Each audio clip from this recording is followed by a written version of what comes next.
Shout out to the homie Kevin MacLeod for the intro and outro song. You can check out his other work at incomputech.com. I probably just butchered his name because I've never said it out loud.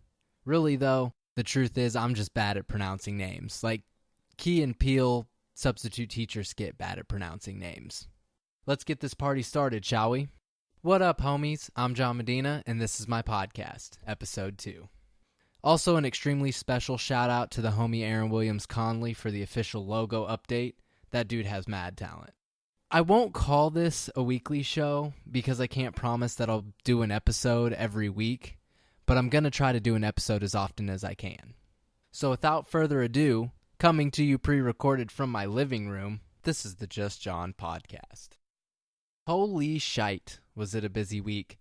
So on today's show, I'll be addressing a few issues with an article that I found on MTV News. I'll also be talking about what I didn't see on the VMAs, and I'll be talking about some logo changes that each cause drama of their own. So the other day I was scrolling through social media like I often do, and I stumbled upon an article. I read the title, which was, "Did the Illuminati Control the VMAs?" Yes. I then proceeded to see what conspiracy theory website posted the article, and I saw that it was actually MTV News. Yeah, believe it or not. The TV channel who long ago shed the ties of actual music television for what, unfortunately, passes as actual television, has done it again. So I won't read the whole article. That wouldn't be good radio, and if you wanted to hear an audiobook, you'd probably be on Audible or some junk like that. But I do want to debunk some of the stuff that I saw in the article. The author refers to the Illuminati throughout the article as naughty. Like, really, bro?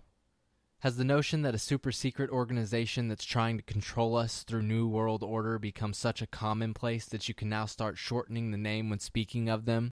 Like you're talking about, I don't know, Chipotle or whatever else fast food restaurant that you visit on the weekly?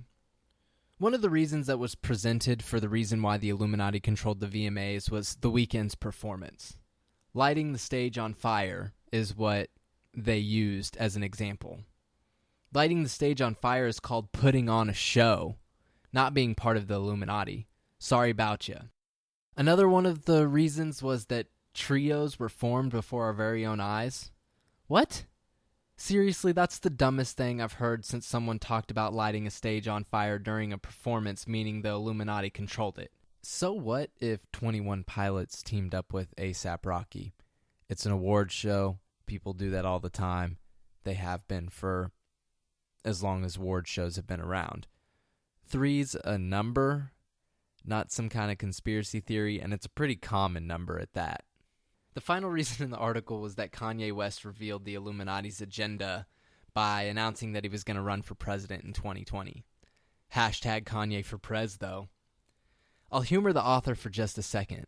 If the Illuminati did exist in a form as assumed in this article and was powerful enough, as the article states, to get shite done, I doubt that Kanye would be the choice to run for president. Just try to look at it this way. Don't you think that if a secret society wanted to create New World Order, they would get someone into the office that wasn't so hated by pretty much everyone?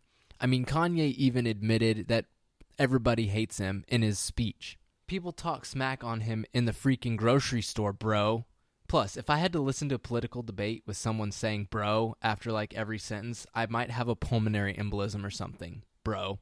Seriously, not good for my soul, bro.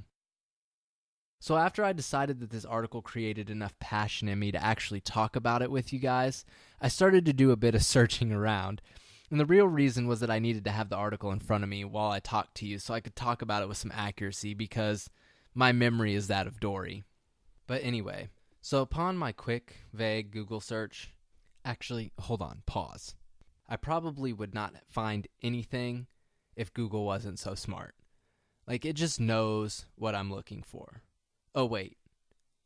That must mean that it's Illuminati, right? There's no other possible explanation for such an occurrence. Anyway, so I found another article on MTV News by the same author, and she literally has written like 4 articles about the Illuminati and the VMAs. They're all so bad and just assume everything. No actual concrete evidence. Like, MTV News is turning into one of those weird magazines that you see in the checkout aisle of Walmart talking about some lady who got hit in the head by a golf ball shaped like Tupac and then jumped in her spacecraft with Elvis to go hang out with the Power Rangers. Like, it makes no sense. If you watched the show, you saw boob, though. You would think that after the whole Janet Jackson debacle, letting a boob slip out on live TV would be over. But Miley Cyrus managed to sneak by the delay, if there was one, and the producers and just whip that boob right out on camera for the world to see. But if you try to tell me that it was an accident and that the producers didn't catch it, I might just laugh a little. I think they did it to create a buzz.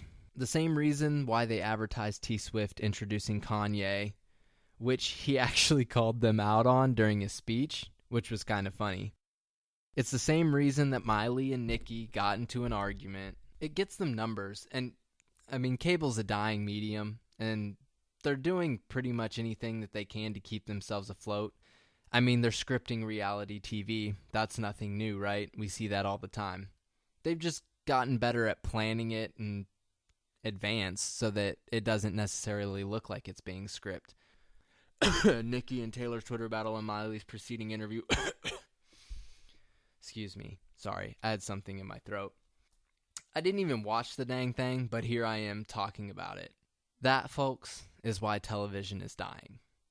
We don't actually need television anymore. I didn't have to waste, 3 hours of my life, an hour of which were ads for things that I don't want, can't afford, or have no actual use for. But back to Kanye for just a minute. I did waste 10 minutes watching that speech, and good night, did it seem like he was struggling or something? I'm not a big Kanye fan. Yeah. Defend him all you want about him being an artist and an innovator and blah, blah, blah, blah. Good for you. It won't change my mind. But I will say that his speech did make him seem like a regular dude for the first time. Like, I think that maybe just becoming a father has done him a little good. But after it's all said and done, it's Kanye. He'll probably do something stupid and everyone will hate him again for it pretty soon. Except for some people will love him for it and defend him, and then it'll turn into a hashtag Team Kanye or hashtag Team whoever he blamed for Beyonce not winning something. Okay, wait. Maybe Kanye could run for president? His life is already like a political candidate. Maybe he's offering campaign advice to Donald Trump. I don't talk about politics much. I keep my opinions to myself. But man, can Donald Trump piss some people off. I've not seen passion like that since the New Kids on the Block got back together. Like, people really do not like him. I'm really bad at segues, so I'm just going to go to the next thing now instead of trying to find something that will lead me from one thing to the other. A ton of other crap happened this week, too. Google changed their logo, and the internet freaked out. I like it.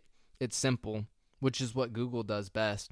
I don't want anything fancy. I want you to tell me what I want to know, and I want to be able to type it in as vague as I can and actually get something useful out of it. Nothing more needed really on that subject. Man, that was fast. Maybe I should talk slower. Okay, no, that sucks too. Moving on then. Speaking of logo changes, Verizon actually changed their logo too, and T-Mobile CEO John Leisure, how do you say his name? Hold on, let me Google it. Sorry, I know this is terrible radio. Okay, open Google, John Elward, T-Mobile, pronunciation. Click on link, scroll.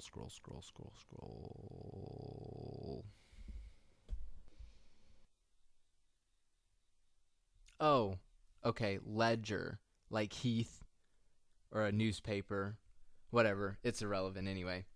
So, shots fired there. He tweeted a picture that talked about screwing over customers, international roaming fees, a bunch of other stuff that's not really super important. Oh, and screwing over customers again. That sounds like really friendly competition between those two companies, that's for sure. So, I want to take a few moments to address a few ideas I have for the future of the show. I know, you're probably thinking, what? The future of the show? Wait, this is like literally the second episode. But hey, they say setting goals is healthy or something like that, so I guess just consider these goals. I have a few ideas that I'm kicking around for different segments, maybe even some listener-fueled segments. I think that would be a lot of fun to have you guys kind of interact with the show a little bit. And I have some ideas for guests that I could possibly have on the show. If that isn't vague enough for you, sorry, not sorry. Well, I guess it's about that time for me to roll out of here. Really, I'm just going to stop recording. I probably won't go anywhere. You know, Netflix and chill. The huge. As always, and by always I mean I've said it in one episode, but I'm going to continue to say it until I come up with something else, because who needs originality? If you enjoyed the show, please show me some love by liking, thumbs up, subscribe, share, or whatever it is that's used to symbolize the love of the show on the platform that you're using to view it. Don't forget, you can follow me on Twitter at JohnnyM_Revo. That's at JohnnyM_REVO. Oh. And I almost forgot one last thing before I sign off. One of the listeners of the show asked me to show some love to all the homies that make Labor Day that much better for those of us that have it off. So a big thank you to everyone that has to work on Labor Day.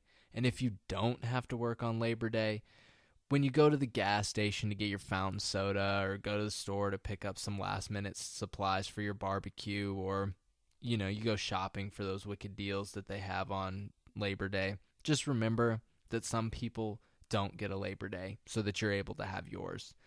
Especially to all the men and women in uniform who actually make it to where we have the freedom to have a Labor Day. So don't forget to thank them too. Until next time. Peace out, fam.